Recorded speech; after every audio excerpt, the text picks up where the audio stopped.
Hello everyone, good afternoon, नमस्कार, जय हिंद, राधे राधे, जोहार। मैं आपका जीएस एजुकेटर रोहित कुमार स्वागत करता हूं wifi study studios which is a part of academy. तो जैसा कि आपको पता है कि हमारी क्लास रोजाना दोपहर 12 बजे वाईफाई स्टडी स्टूडियोज पे रेलवे की तैयारी के लिए हम लोग जुड़ते हैं माय डियर, जहां हम लोग रोजाना देखते हैं 25 क्वेश्चंस। और आज है सेट नंबर 46, जिसमें हम लोग फिर से 25 सवाल देखेंगे। तो आइए देखते हैं कि आज की क्लास में क्या रहने वाला है खास, और कैसा कैसा सवाल हम लोग आज देखने वाले हैं माय डियर, है ना। लेकिन क्लास शुरू करने के पहले मैं फिर से आपको बताऊं कि मेरी प्लस क्लास आपको 12:40 पर मिलेंगी, 12:40 PM पे मिलेंगी। कहाँ पे? एसएससी कैटेगरी में, और रेलवे कैटेगरी में 9:05 पे। अगर आप एसएससी सब्सक्रिप्शन लेते हैं तो फ़ायदा ये होगा कि माय डियर बिल्कुल पूरे डिटेल में पढ़ते हैं हम लोग, और साथ ही साथ केवल जीएस से नहीं, यहाँ पर मैथ्स, रीजनिंग, इंग्लिश, सारा कुछ। तो अभी आप देख सकते हो कि रेलवे 24 महीने 12 महीने जिसके फी आपके सामने है। जैसा भी रेफरल कोड लगाते हो 10% का आपको रिबेट मिलता है। लेकिन रेलवे की बात करें कि आप रेलवे की तैयारी करते हो तो अभी मेंस यानी सीबीटी 2 और ग्रुप डी पेपर बचा हुआ है। इसका प्राइस अभी तक हाइक नहीं हुआ है, तो आप हमारे साथ ज्वाइन करिए 9:05 पे, क्योंकि इस वेडनेसडे को बैच शुरू हुआ है बिल्कुल थ्योरी, जो बेसिक आप कहते हो ना, बेसिक टू एडवांस। तो आपका बेसिक भी स्ट्रांग हो जाएगा, और जो सीबीटी 2 का लेवल रहेगा वो भी हम लोग पढ़ लेंगे, है ना। अनअकैडमी सब्सक्रिप्शन के लिए आप हमारे रेफरल कोड लगाकर आप ज्वाइन कर सकते हैं। कोई भी सब्सक्रिप्शन लें, चाहे वो पीसीएस हो, यूपीएससी हो, बैंक हो, एसएससी हो, सब में ये कोड अप्लीकेबल होगा, रेफरल कोड बापट इन माय डियर, ठीक है। आइए देखिए सवाल नंबर 1। जॉन्डिस की बात करें, जॉन्डिस कहता है कि पीलिया किसमें खराबी के कारण होता है? हृदय, अमाशय, लीवर, मस्तिष्क। Question number 1, jaundice occurs due to malfunction in the पिलिया डैश में खराबी के कारण होता है? हृदय में खराबी के कारण, अमाशय में खराबी के कारण, लीवर में खराबी के कारण, या मस्तिष्क में खराबी के कारण। तो आपको याद है जॉन्डिस की बात करें माय डियर, तो ये लीवर में बिलीरुबिन है ना, वो फैल जाता है। तो लीवर में खराबी के कारण हमें देखने को मिलता है। लीवर क्या है? हमारा लार्जेस्ट ग्लैंड, सबसे बड़ा ग्लैंड हमारा क्या है? लीवर है, ठीक है। आगे देखिए, पीलिया वह स्थिति है जो यकृत में खराबी के कारण होता है। इस स्थिति में त्वचा का जो रंग है वो बिल्कुल पीला हो जाता है, आंख सफेद हो जाती है, और रक्त में बिलिरुबिन की मात्रा बढ़ जाती है। बिलिरुबिन की मात्रा बढ़ने से पीलिया जॉन्डिस देखने को मिलता है। बिलिरुबिन क्या है?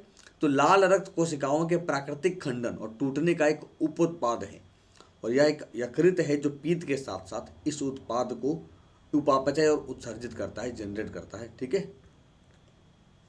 Genes the hereditary units are located in, gene जो वंशानुगत इकाइयां हैं वो हमारे बॉडी में कहाँ मौजूद है, कहाँ स्थित होता है? न्यूक्लियर मेम्ब्रेन में, केंद्रक झिल्ली में, क्रोमोजोम गुणसूत्र में, डीएनए, या सेल मेम्ब्रेन कोशिका झिल्ली। Question number 2, genes the hereditary units are located in, gene वंशानुगत इकाइयां कहाँ मौजूद होती है माय डियर? तो ये हमारे गुणसूत्र में मौजूद होते हैं। कहाँ होते हैं? गुणसूत्र में मौजूद होते हैं। और जीन का जो यूनिट क्या है? वो डीएनए है। जीन का जो यूनिट है वो डीएनए है। क्रोमोजोम की बात करें तो कितने? 23rd पेयर क्रोमोजोम गुणसूत्र पाए जाते हैं ह्यूमन बीइंग में। जीन आनुवांशिकता की इकाइयां हैं, और वे निर्देश हैं जो शरीर का खाका बनाते हैं, तैयार करते हैं।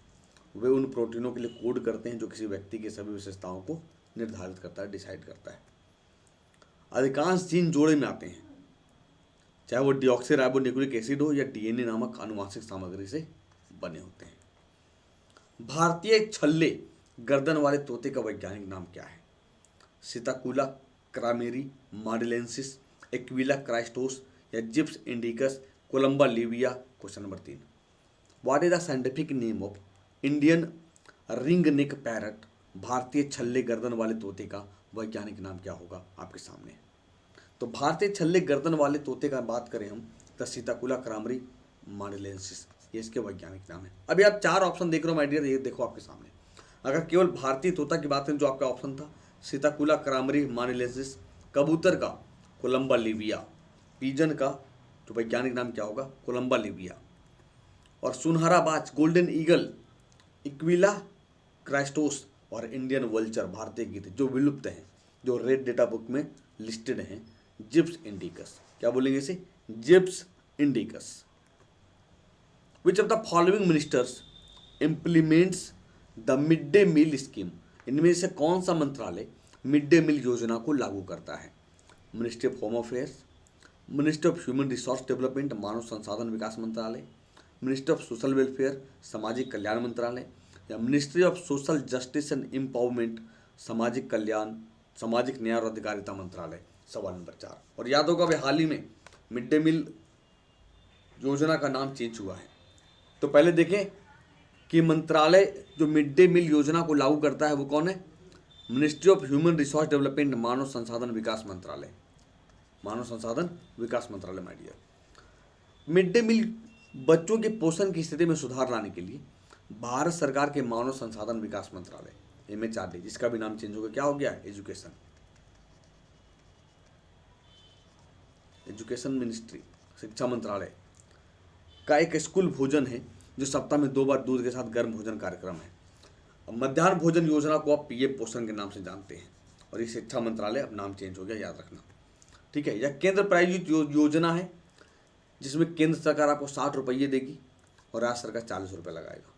और उत्तर पूर्वी राज्य जो विशेष राज्य का दर्जा प्राप्त हैं वह 90 और 10 का रेशियो है। सरकार ने छात्रों के लिए मिड डे योजना का लाभ उठाने के लिए आधार भी अनिवार्य कर दिया है, कि आधार से जोड़ दिया है, ठीक है। यह योजना भारत के पूर्व प्रधानमंत्री PV नरसिम्हा राव द्वारा 1995 में शुरू की गई थी। आगे देखिए next. Which of the following birds is the national bird of Bhutan? निम्नलिखित में से कौन सा पक्षी भूटान का राष्ट्रीय पक्षी है? दानपे, चकोर, मैगपाई, रॉबिन या रेवेन? Question number 5। तो कौन सा पक्षी भूटान का राष्ट्रीय पक्षी है? दानपे, चकोर, मैगपाई, रॉबिन, रेवेन? क्वेश्चन नंबर 5 की बात करें माय डियर तो रेवेन है। क्या है? रेवेन। कौन सा पक्षी भूटान का राष्ट्रीय पक्षी है? रेवेन है ना। कहता है every production is organised by combining land, labour, physical and human capital. क्या होगा जरा बताइए?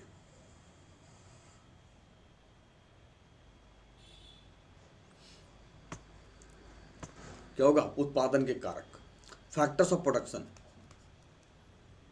उत्पादन के कारक, ठीक है। अब देखोगे तो प्रत्येक उत्पादन के लिए क्या क्या चाहिए हमें? लैंड चाहिए, लेबर चाहिए, कैपिटल चाहिए। लैंड, लेबर, कैपिटल तो ये मस्ट है।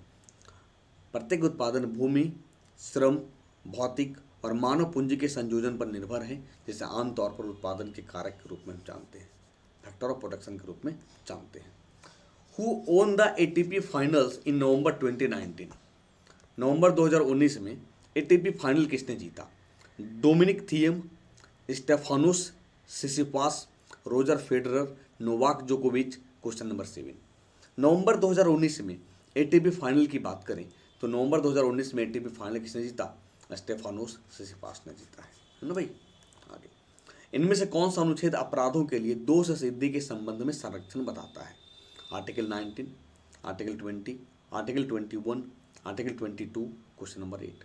विच of the following articles state the protection in respect of conviction of the offence? कौन सा अनुच्छेद अपराधों के लिए दोष सिद्धि के संबंध में संरक्षण? अनुच्छेद 20 और 21 ऐसा है जो कभी फंडामेंटल राइट्स कभी भी आपके छीने नहीं जाते हैं, चाहे वो आपातकाल लगा हो या ना लगा हो। 20 और 21। 21 कहता है प्राण और दैहिक स्वतंत्रता, है ना।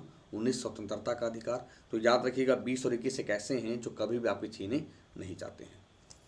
कौन सा संशोधन अधिनियम भारत और बांग्लादेश के बीच भूमि सीमा समझौते की पुष्टि करता है? 98th constitutional amendment act 2012, 99th constitutional amendment act 2014,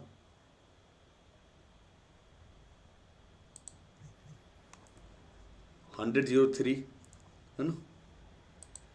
बताइए क्या होगा?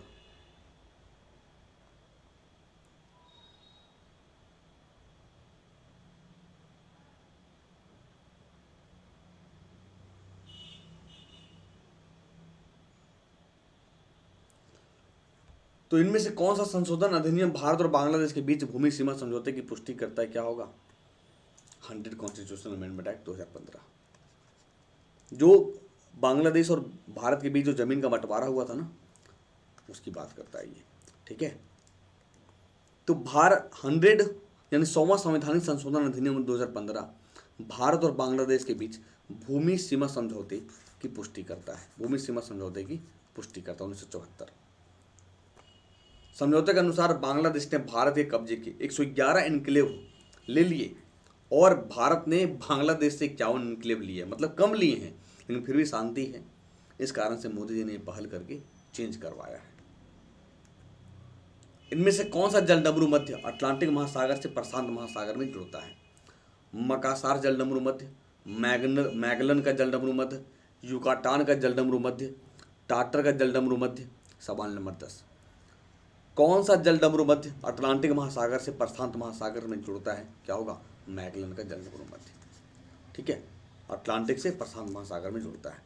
तो भाई मैगलन अटलांटिक महासागर और प्रशांत महासागर, मकासार की बात करें तो सिलिप्स सागर और जावा सागर यानी इंडियन ओशियन, और युकाटन का जलडमरू मध्य की बात करें तो मैक्सिको की खाड़ी और कैरेबियन सागर, और टाटा जलडमरू मध्य की बात करें तो जापान का सागर और ओकोटस सागर। ये भी कहाँ पे? एशिया में देखने को मिलेगा। कौन सा शांत क्षेत्र के दिन में समय शोर का अनुमानीय स्तर है? विच of the following is the permissible level of noise in a silent zone at a day time? कौन सा शांत क्षेत्र के में दिन के समय शोर का अनुमानीय स्तर है? 50 डेसिबल, 60 डेसिबल, 65 डेसिबल, 75 डेसिबल? क्या होगा माय डियर? तो 50 डेसिबल ये अनुमानीय स्तर है। अब ये देख सकते हो आप, जो इंडस्ट्रियल जोन है वहाँ पर 75 डेसिबल तक आप नॉइज कर सकते हो दिन में। कमर्शियल जोन है 65, और रेसिडेंशियल जोन है 55, और साइलेंट जोन है 50। वहीं अगर रात की बात करें तो 5-5 घटाते जाओ, देख लो। इंडस्ट्रियल जोन में 70, कमर्शियल जोन में 55, 10 घटा है, रेसिडेंशियल जोन में 45 और साइलेंट जोन में 40। इसे अब जरूर याद रखिएगा, डे और नाइट अगर पूछता है तो। ठीक है, लाल रक्त वाहिका आरबीसी में निम्नलिखित में से किस प्राणी में न्यूक्लियस है? यानी किस प्राणी के आरबीसी में न्यूक्लियस पाए जाते हैं? ऊंट, कुत्ता, rat, none of the above. सवाल नंबर 12।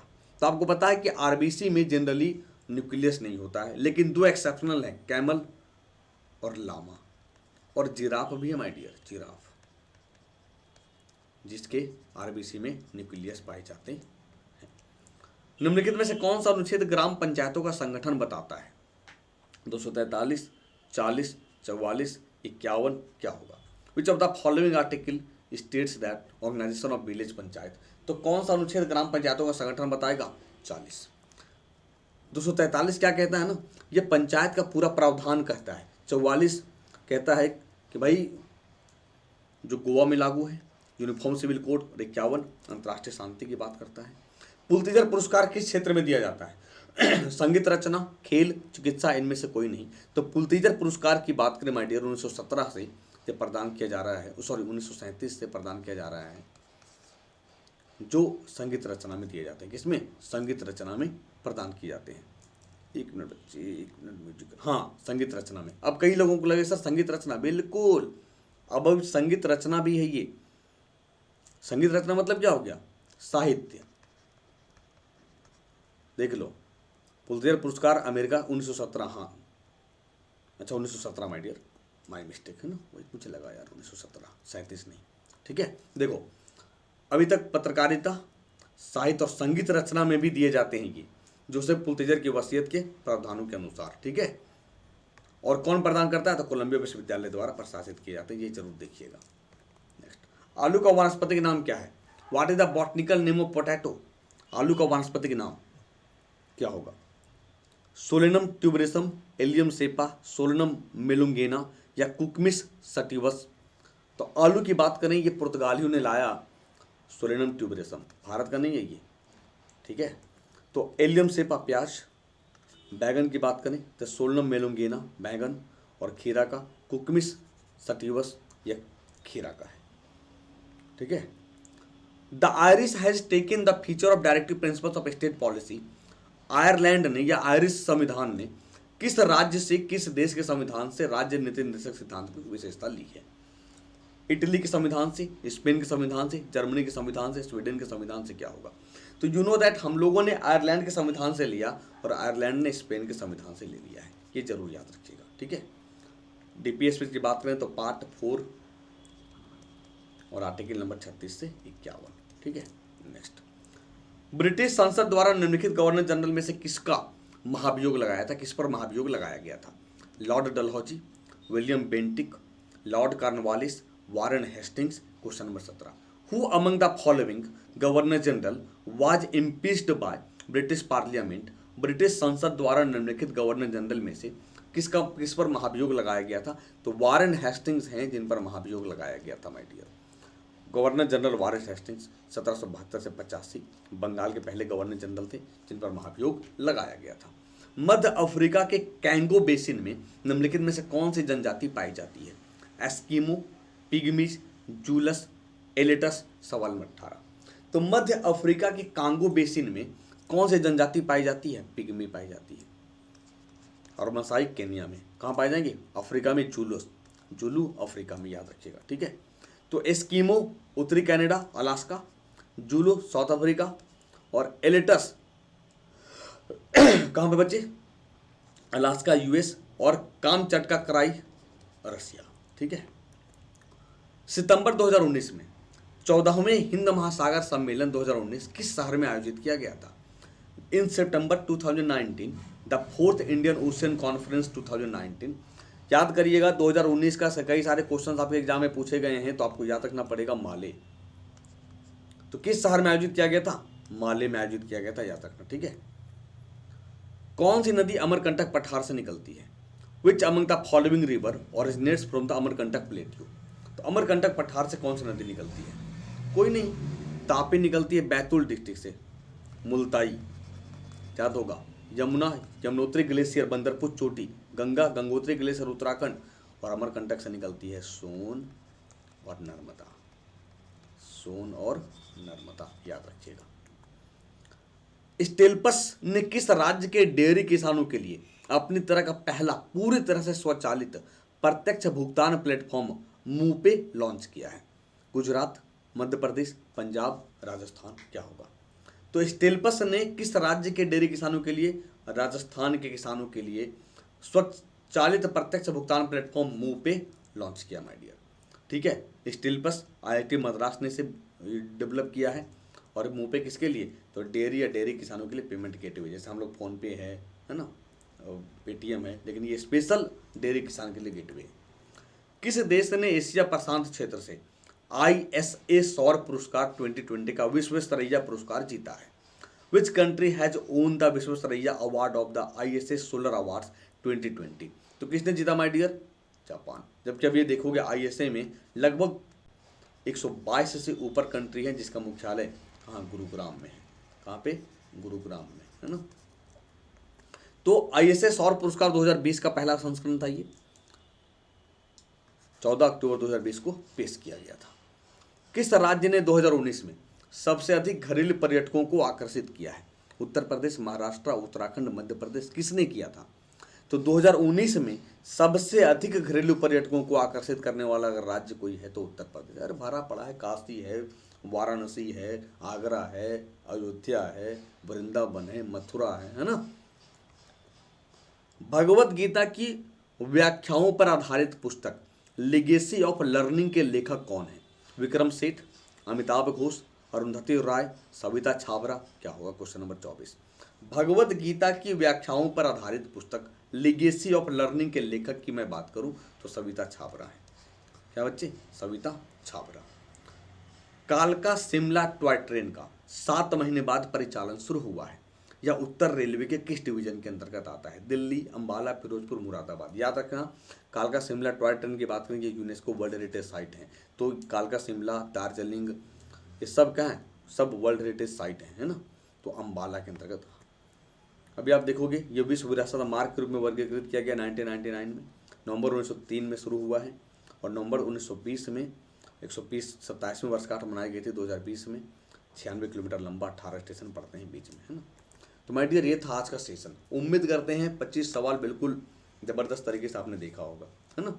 अगर सेशन अच्छा लगा हो तो लाइक करके जाना। आप हमारे साथ 12:40 पे आप जरूर ज्वाइन करें। कहाँ पे? SSC में, SSC नॉन टेक्निकल कैटेगरी में, जिसका प्राइस 2 साल का 7800, लेकिन जैसा भी ये कोड यूज करते हैं 10% आपके कम हो जाते हैं। इसके अलावा रेलवे का प्राइस हाइक होना है तो आप यहाँ भी आप ज्वाइन कर सकते हैं। इसकी टाइमिंग 9:05 रखी गई है भाई, ठीक है। और प्रत्येक संडे को कॉम्बिट होता है तो आप रेफरल कोड BABA10 लगाकर आप जरूर ज्वाइन करें माय डियर। सेशन अच्छा लगा हो तो लाइक करके जाना। मिलते हैं फिर ऐसे ही कुछ मजेदार सेशन के साथ, तब तक के लिए शुक्रिया। जय हिंद।